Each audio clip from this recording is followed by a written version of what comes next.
আচ্ছা, যদি আপনার কাছে জানতে চাওয়া হয় আপনি আসলে মানে রেগে যান কেন? মানে কি হলো, কি দেখলে আপনি রাগেন? যে নিয়মের বহির্ভূত কিছু, বা মানে কোন বিষয়টাতে আপনি বেশি রেগে যান? এটা আসলে হ্যাঁ, আপনি যেটা বললেন সেটা ডেফিনেটলি একটা একটা পার্ট।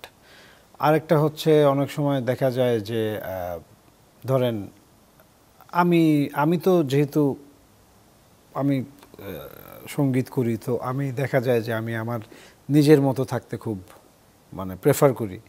সো অনেক সময় দেখা যায় যে ধরেন আমি আমার মতোই আছি, বাট কোনো না কোনো এক্সটার্নাল ইনফ্লুয়েন্স বা হয়তো আমি একটা সার্টেন মুডে আছি বা একটা সার্টেন চিন্তার মধ্যে আছি, বা ওই সময় যদি কেউ একটু মানে ডিস্ট্র্যাক্ট অযৌক্তিক করে কিছু দেয় যদি বা করে হ্যাঁ ফেলে, হ্যাঁ এটা মানে এটা আসলে এটা সবার জাস্ট ক্ষেত্রেই আপনাকে হয়। আমি একটা জাস্ট এক্সাম্পল দিলাম, এগুলো তো আসলে এইভাবে বলা পিন যায় না, পয়েন্ট করে আসলেই তাই। কারণ আমি জাস্ট বলা যায় না, এমনিই অনেক জানতে সময় চাইলাম। এমনিই হয়ে যায়।